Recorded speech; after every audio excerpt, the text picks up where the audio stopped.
रहा है ऊपर। तो समास, अब सीधे यहाँ देखते हैं। देखो समास क्या होता है।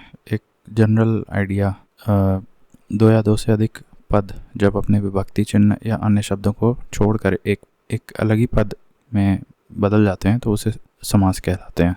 जैसे राजा की कन्या को बदल के राजकन्या कह सकते हैं।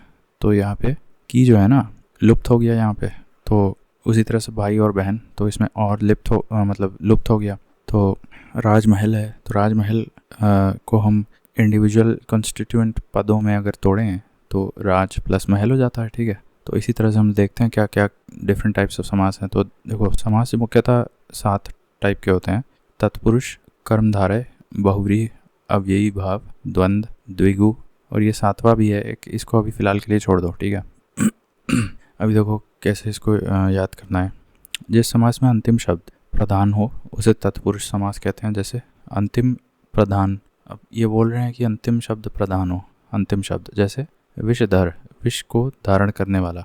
एंड इनफैक्ट इसमें की जो ट्रिक होती है, को चिन्ह लुप्त हो जाता है। विष को धरने वाला या धारण करने वाला विषधर कहलाता है। सिर तोड़, सिर को तोड़ने वाला। पॉकेट मार, पॉकेट को मारने वाला।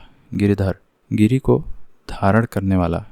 वंशीधर, वंशी को धारण करने वाला। मनोहर, मन को हरने वाला। चिड़ीमार, चिड़िया को मारने वाला। जलधर, जल को धारण करने वाला। भूधर, भू को धारण करने वाला। गृहागत, गृह को आगत। तो इसमें ये वाला अच्छा है, इसको याद कर सकते हो तो कर लो। ये पेन कहाँ गया? ये गृहागत जो है ना, इसको हम मार्क कर दे रहे हैं। ये गृहागत, गृह को आगत करने वाला। तो यहाँ बेसिकली सारा खेल हो रहा है इस शब्द का, ये को है। ठीक है। अच्छा, अब दूसरी चीज़ हम ये कह रहे हैं कि यहाँ तो को है। ठीक है। तो उसी तरह से अब हिंदी में एक टॉपिक पढ़े थे हम लोग, कर्ता ने कर्म को। ठीक है। तो बेसिकली यहाँ पे कर्म तत्पुरुष है। फिर उसी तरह से करण से अगर कुछ जगह से आ जाता है, जैसे शोकग्रस्त, शोक से ग्रस्त। रस भरा, रस से भरा। धर्म भीरु, धर्म से भीरु। देह चोर, देह से चोर। धर्मांध, धर्म से अंधा। जन्मांध, जन्म से अंधा। रोग पीड़ित, रोग से पीड़ित। फिर कामचोर, काम से चोर। मदांध, मद से अंधा। तो यहाँ पे करण आ जाएगा। फिर उसी प्रकार से संप्रदान के लिए होता है, जैसे देवालय, देव के लिए आलय। किताब घर, किताब के लिए घर। न्यायालय, न्याय के लिए आलय। रसोई घर, रसोई के लिए घर। तो इस प्रकार से पुत्र शोक, पुत्र के लिए शोक। देशभक्ति, देश के लिए भक्ति। गौशाला, गाय के लिए शाला। स्नान घर, स्नान के लिए घर। के लिए जहाँ लगता है तो वहाँ पे क्या होता है, संप्रदान हो जाता है, क्योंकि कर्ता ने कर्म को करण से संप्रदान के लिए। ठीक है। फिर उसके बाद होता है ये संबंध काके की। ठीक है। इनफैक्ट पहले अपादान से, अब ये अलगाव वाला अपादान है। अन्न से हीन, नेत्र से हीन। धन से हीन, धनहीन। नेत्र से हीन, नेत्रहीन। अन्न से हीन। तो यहाँ अपादान तत्पुरुष समास लगेगा। ठीक है। अलगाव होता हुआ दिख रहा है। शक्तिहीन, शक्ति से हीन। बंधन मुक्त, बंधन से मुक्त। तो यहाँ पे क्या है, अपादान, अलगाव वाला से। फिर संबंध, तो यहाँ काके की और ये सब लगेगा। तो जैसे राजकन्या, अभी एग्जाम्पल लिए थे स्टार्टिंग में, राजा की कन्या। भू दान, भू का दान। गुरु सेवा, गुरु की सेवा। राजपुत्र, राजा का पुत्र। अन्नदान, अन्न का दान। तो ये ठीक है। फिर अधिकरण तत्पुरुष में क्या होता है, अधिकरण में जो होता है ना, में चिन्ह लोप हो जाता है। तो कर्ता ने कर्म को करण से के द्वारा संप्रदान के लिए अपादान से, ये से जो होता है अपादान अलगाव। संबंध काके की, नानेनी, रारेरी। और अधिकरण लास्ट में होता है। ठीक है। तो ये याद रखो।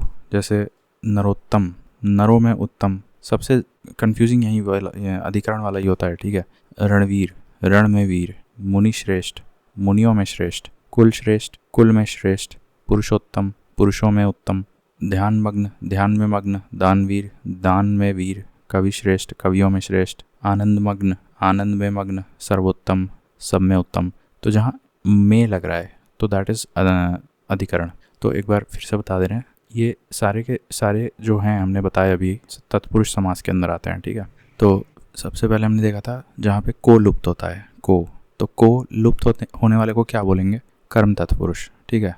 विषधर, विष को धरने वाला या धारण करने वाला। सिर तोड़, सिर को तोड़ने वाला। पॉकेट मार, पॉकेट को मारने वाला। तो ये सब क्या हो गया, ये सब कर्म तत्पुरुष समास। ठीक है।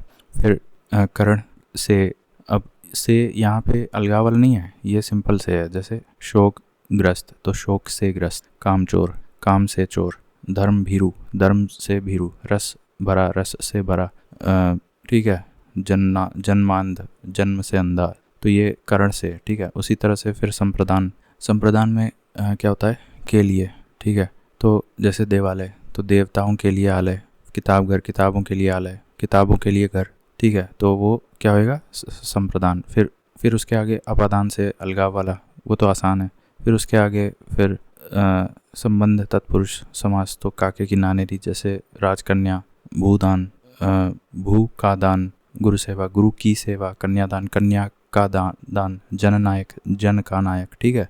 तो एक रिश्ता संबंध दिखा रहा है काके की नारेरी, ठीक है। तो इस तरह से संबंध तत्पुरुष। फिर फाइनली अधिकरण में, ठीक है। तो में एक ट्रिक होती है, में बेसिकली वहाँ लगता है जहाँ सब में सर्वश्रेष्ठ या उत्तम बेस्ट दिखाने की कोशिश की जा रही है। जैसे नरोत्तम नरों में उत्तम, कवि श्रेष्ठ कवियों में श्रेष्ठ। तो यहाँ जो में लग रहा है वो लुप्त हो जा रहा है, और इसीलिए अधिकरण तत्पुरुष। अब दूसरे प्रकार का समास होता है कर्मधारय। जैसे जिस कर्ता तत्पुरुष को ही कर्मधारय समास कहते हैं। इसमें प्रायः प्रथम पद विशेषण और दूसरा विशेष्य होता है। तो एक ये ट्रिक होती है, जहाँ विशेषण विशेष्य का तुम्हें कॉम्बिनेशन मिलेगा ना, वहाँ पे क्या समझ लेना, कर्मधारय हो जाता है, कर्मधारय। जहाँ विशेषण विशेष्य मिलेगा कॉम्बिनेशन, कर्मधारय हो जाएगा। जैसे महाकाव्य, अब महाकाव्य तो कोई काव्य है जो बहुत महान है, तो इसमें विशेष्य हो गया काव्य और महान हो गया विशेषण। तो इस ऐसे कॉम्बिनेशंस को कर्मधारय समास बोलते हैं। महावीर मतलब एक महान वीर, तो वीर एक तरह से समझ लो महान विशेषण हो गया और वीर विशेष्य हो गया, महान है जो वीर, ठीक है। फिर नीलकमल, अब देखो नीलकमल, अब यहाँ पे थोड़ा सा कंफ्यूजन है। नीलकमल, नीला है जो कमल, तो नीला विशेषण हो गया और कमल विशेष्य हो गया। But actually this also means some constant, that is a universal god, a name of Hindu god is also called as Neelkamal. इसलिए कर्मधारय समास ना होके ये कुछ और भी हो सकता है, अभी वो आगे पता चलेगा। तो ये दो प्रकार के हो गए। उसके बाद बहुव्रीहि। अब बहुव्रीहि में क्या है यहाँ वो सारे आ जाते हैं जहाँ पे कोई हिडन मीनिंग निकलती है। जो अभी हम कांस्टेंट यूनिवर्सल हिडन मीनिंग की बात कर रहे हैं वो बहुव्रीहि है। तो कुछ हद तक नीलकमल भी शायद आना चाहिए यहाँ पे, नहीं वो नीलकंठ होता है शायद, जैसे शिव जी को नीलकंठ कहते हैं, ठीक है। वीणा पाड़ी तो सरस्वती, वज्रदेह ये कौन है, वज्रदेह तो ये हनुमान का सिग्निफाई कर रहा है। चतुरानंद ये भी कोई भगवान होते हैं, चार जिसके मुख हैं, आनंद मतलब मुख, चतुरानंद इस ब्रह्मा, ठीक है। दशानंद तो ये रावण है। फिर लंबोदर ये तो वो हैं गणेश, तो लंबा है उदर जिसका, ठीक है। तो ये रट लो बिकॉज इन्हीं में से आएगा। नीलकंठ हो गया, वीणा पाड़ी, वज्रदेह हनुमान हो गया, वज्रदेह मतलब हनुमान, चतुरानंद ब्रह्मा, दशानंद रावण और लंबोदर। इनके अलावा भी बहुव्रीहि समास अलग से रट लेना बिकॉज वहीं से बनते हैं ज़्यादातर। फिर अव्ययी भाव क्या होता है, अव्ययी भाव में मेरे ख्याल से प्रत्यय कुछ होता है। जैसे इसका पहला पद अव्यय होता है और यह क्रिया विशेषण के रूप में प्रयुक्त होते हैं। जैसे वह प्रतिदिन आ रहा है, तो प्रतिदिन एक क्रिया विशेषण है, क्रिया की विशेषता बताने वाला। जैसे शीघ्र एक क्रिया हो गई, और यथा, ठीक है, तो यथाशीघ्र प्रतिदिन। फिर बेरहम यथासंभव, बखूबी, बेकाम बेफायदा, प्रतिमास, यथाशक्ति, अकारण। इसमें अभी हमको थोड़ा सा डाउट हो रहा है, अव्ययी भाव को हम दूसरे कलर से कलर कर दे रहे हैं फिलहाल के लिए, ठीक है। अव्ययी भाव में कुछ एग्जाम्पल्स रख लो, जैसे यथाशक्ति, यथाशीघ्र, प्रतिदिन। और दूसरा चीज़ है कि यहाँ क्रिया विशेषण का बोध होता है, ठीक है। तो इसका पहला पद अव्यय होता है, अव्यय, और यह क्रिया विशेषण के रूप में प्रयुक्त होता है, ठीक है, बखूबी। तो ये हो गया अव्ययी भाव। इसके बाद फिर आता है द्वंद्व। द्वंद्व में ये डैश लगते हैं, देखो डैश लगा है बीच में, माता पिता, सीताराम, राजा रानी, राधा कृष्ण, इस प्रकार वालों को द्वंद्व समास कहते हैं। देन मूविंग ऑन, अब द्विगु समास है। जैसे इसमें कुछ साइक्लिकल मैथमेटिकल फिगर कुछ देखने को मिलता है। जैसे छमाही, दोपहर, अगेन दोपहर, चौराहा, नवग्रह, त्रिकाल, त्रिफला, पंचमुख। हर शब्द में तुम्हें एक ऐसा मैथमेटिकल फिगर भी देखने को मिलेगा, प्लस दूसरी चीज़ एक पूरा का पूरा शब्द अपने आप में एक साइक्लिकल चीज़ सिग्निफाई कर रहा होगा। छमाही मतलब everything, something that repeats itself after an interval of 6 months, छमाही। फिर दोपहर, ठीक है, फिर चौराहा। तो ये सारे हो जाते हैं द्विगु समास। फिर अब ये लास्ट वाला है, इसको ये क्या बोलता है, जिस समास के पूर्व पद में निषेध सूचक नकारात्मक शब्द लगे हों, जैसे अनिष्ट, नापसंद, अगोचर। मतलब जितने नेगेटिव वाले, कोई शब्द के स्टार्टिंग में अगर कोई नेगेटिव क्या बोलते हैं नकारात्मक शब्द लग जाए तो उसे हम नज्ञ समास बोलते हैं। इतना समझ लो अभी के लिए, ठीक है। अब ये हो गया समास, इतना ही है। अब इसमें देखते हैं कुछ क्वेश्चंस। नाउ विशेषण और संज्ञा के संबंध में कौन सा समास होता है। जहाँ हमने बताया ना विशेषण और विशेष्य वाली बात, तो एक सेकंड पॉज कर दो। तो हम बता देते कि जहाँ विशेषण विशेष्य का कॉम्बिनेशन देखने को मिलता है, या हाँ, तो वो विशेष्य बेसिकली संज्ञा के रूप में होता है, तो वो कर्मधारय होता है ना। देखो आंसर क्या है, फर्स्ट का ए है क्या, कहाँ गया यार, अरे यार इतने सारे कहाँ डाल दिए, फर्स्ट का ए है, ठीक है। कुछ सवाल देख लो बस। फिर किस समास से बने शब्द का रूप लिंग या वचन के कारण परिवर्तन नहीं होता। परिवर्तन नहीं होता, ये हम कैसे बताएं, हमको नहीं बताइए। रसोई घर में कौन सा समास है, रसोई घर, ये रसोई घर, रसोई, तो देखो बहुव्रीहि नहीं होगा, द्विगु भी नहीं होगा, कर्मधारय भी नहीं होगा, क्योंकि विशेषण विशेष का कॉम्बिनेशन नहीं है, हाइफन नहीं लगा है, पेयर में नहीं है, तो द्विगु भी नहीं होगा। बहुव्रीहि तो I think universal hidden meaning वाले होते हैं, तो तत्पुरुष ही होगा, ठीक है। एक सेकंड, हम जरा इसकी आंसर की फ़ोटो खींच लें। ऑल राइट, तो रसोई घर में तत्पुरुष होना चाहिए, क्या है, हाँ सही है, थर्ड का ए। और ये क्या है सेकंड, किस समास से बने शब्द का रूप लिंग या वचन के कारण परिवर्तन नहीं होता है। मतलब लुप्त हो जाने के बाद लिंग या वचन में परिवर्तन नहीं होता है, परिवर्तन नहीं होता है, तो वो तो कांस्टेंट वाला होना चाहिए मेरे ख्याल से। नहीं, वो तो है ही नहीं यहाँ, तो फिर डी होना चाहिए, सेकंड का डी सही है, ठीक है। परिवर्तन नहीं होता है अव्ययी भाव में, ठीक है। रसोई घर में हम बता चुके थे। प्रतिदिन में कौन सा है, ये हम बता रहे थे सिक्लिकल, नहीं नहीं नहीं, ये वो है अव्ययी भाव है, बिकॉज यहाँ क्रिया विशेषण दिख रही है, क्रिया दिख रही है एक सॉर्ट ऑफ, तो फोर्थ का सी सही है। राम लक्ष्मण में तो ये राम लक्ष्मण में ये तो द्विगु होगा ना, नहीं द्वंद्व बोलते हैं जहाँ ये हाइफन लगता है, तो द्विगु क्या होता है, द्विगु अच्छा वो होता है सिक्लिकल मैथमेटिकल फिगर वाला, ठीक है। चंद्रशेखर में कौन सा है, अब ये चंद्रशेखर, तो चंद्रशेखर, देखो यहाँ पे ना हमको लगता है ये कोई भगवान तो ज़रूर होंगे। सिक्स्थ का भी है क्या, हाँ सही है, तो ये भी याद रख लो, ये कोई हिडन मीनिंग वाला है। हानि लाभ, तो ये द्वंद्व हो जाएगा, सेवंथ का है। किस समास में अंतिम पद प्रधान होता है, हमको क्या पता। एट्थ का क्या है, तत्पुरुष में, तत्पुरुष समास में अंतिम पद प्रधान होता है। किस समास के दोनों शब्दों को समानाधिकरण होने पर कर्मधारय समास होता है, ये नहीं पता हमको। नीचे दिए गए सामासिक शब्दों में कौन सा नग समास का उदाहरण है, तो ये अनिष्ट हो जाएगा, ठीक है। और इसमें से द्विगु समास का उदाहरण कौन सा है, ये चौराहा हो जाएगा। तुलसीकृत, ये कौन सा हो जाएगा, तुलसीकृत, तुलसीकृत।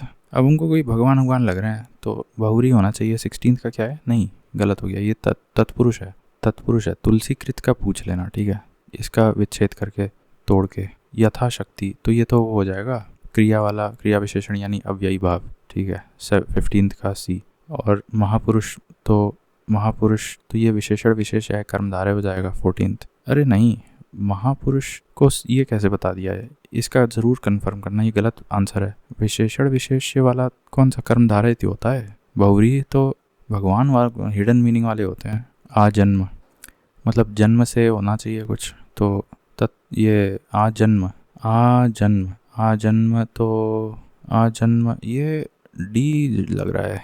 13 का क्या है, नहीं, आजन्म को ये नेगेटिव बता रहा है।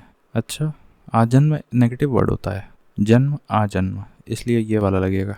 नज्ञ, तत्पुरुष। श्याम सुंदर, श्याम सुंदर, तो ये तो विशेषण विशेष्य बी लग रहा है हमको 12 का। अब ये भी गलत है, अब यही भाव क्या गलत सलत बता रहा है यार। आकंठ, ये तो अब आकंठ, आकंठ का ये अव्ययी भाव है, अजीब है यार। गुणहीन हम नहीं करेंगे सॉल्व। गुण से हीन, तो यहाँ तो तत्पुरुष लग जाएगा, चलो ठीक है। और प्रतिदिन तो यहाँ अव्ययी भाव लग जाएगा, क्रिया विशेषण 9th का भी और 10th का भी है। बट ये आकंठ, श्याम सुंदर, आजन्म हमको नहीं समझ में आ रहा है। यथाशक्ति, चलो ठीक है। और देख लेते हैं 2-4। अब ये कर्मधारय समास किस में है, मतलब वही विशेषण विशेष्य वाला, तो ये दो ए और सी तो नहीं होगा, चक्रपाणी भी तो बहुव्रीहि ही चला जाएगा। बी लग रहा है हमको, कर्मधारय 34th का बी सही है। 34 ये नीलो ये हुए, ठीक है। निम्नलिखित पदों में से किस पद समास नहीं है? कौन नहीं है? हाथों हाथ, हाथों हाथ तो नहीं लग रहा हमको। 21A, हाँ ठीक है। फिर पीताम्बर तो ये बहुव्रीहि जाएगा। एक सेकंड, पीताम्बर कोई भगवान होते हैं? पीताम्बर तो अगर वो नहीं है तो फिर तो तब तो फिर विशेषण, कोई विशेषता और संज्ञा वाला कॉम्बिनेशन है, तो फिर कर्मधारय होना चाहिए। 22 का ए है क्या?